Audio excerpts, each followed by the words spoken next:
నిర్మల్ జిల్లా కేంద్రంలోని ఆర్డీఓ కార్యాలయం ఎదుట బీజేపీ రాష్ట్ర శాఖ పిలుపు మేరకు రైతుల సమస్యలను పరిష్కరించాలని డిమాండ్ చేస్తూ ఎమ్మెల్యే ఏలేటి మహేశ్వర్ రెడ్డి ఆధ్వర్యంలో రైతు సత్యాగ్రహ దీక్ష చేపట్టారు. ఈ సందర్భంగా కాంగ్రెస్ ప్రభుత్వానికి వ్యతిరేకంగా నినాదాలు చేశారు. అనంతరం మహేశ్వర్ రెడ్డి మాట్లాడుతూ సర్కార్కు ముందు చూపు లేకపోవడంతోనే పంటలు ఎండిపోతున్నాయన్నారు. ప్రభుత్వం అధికారంలో వచ్చి 4 నెలలవుతున్నా సాగునీరు, విద్యుత్ సరఫరా విషయంలో నిర్లక్ష్యం చేస్తున్నారన్నారు. ఎన్నికల సమయంలో అన్నదాతలకు అబద్ధపు హామీలు ఆశ అధికారంలోకి వచ్చారని ఆరోపించారు. రైతన్నల కోసం ఇవాళ గౌరవ ముఖ్యమంత్రి గతంలో తీసుకున్నటువంటి ఏవైతే కార్యక్రమాలు ఉన్నాయో ఆ కార్యక్రమాలన్నీ కూడా ఇవాళ కనుమరుగయ్యే పరిస్థితి వస్తున్నందుకు మరొకసారి చేతు ప్రయత్నం చేసి రైతుల కోసం బీఆర్ఎస్ పార్టీ కార్యకర్తలు, నాయకులందరూ వారి మద్దతుగా ఉండాలని వారు ఇచ్చిన పిలుపు మేరకు వచ్చేసిన గౌరవ పెద్దలు జిల్లా పరిషత్ చైర్మన్ మరి మేడం లక్ష్మక్క గారికి నాడు కేసీఆర్ అంటే ఏ రకంగా అయితే పిరికడ ముందుతో ప్రారంభమైనటువంటి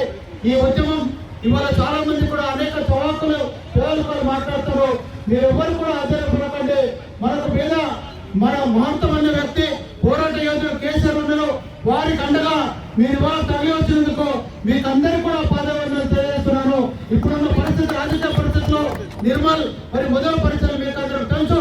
అయినా కూడా గుండె ధైర్యంగా గుండెలు చేర్చుకొని తెలంగాణ జెండాను, గులాబీ జెండాను ఎత్తుకొని వచ్చిన మీ అందరూ కూడా మరొకసారి ధన్యవాదాలు తెలియజేస్తూ మరి మిత్రులు కార్యక్రమం మరి గత ప్రభుత్వం వచ్చినాక ఇచ్చిన హామీలను నెరవేర్చినటువంటి ప్రభుత్వాన్ని మా రైతన్నలందరూ కలిసి మరి అడగడం ఒకటే.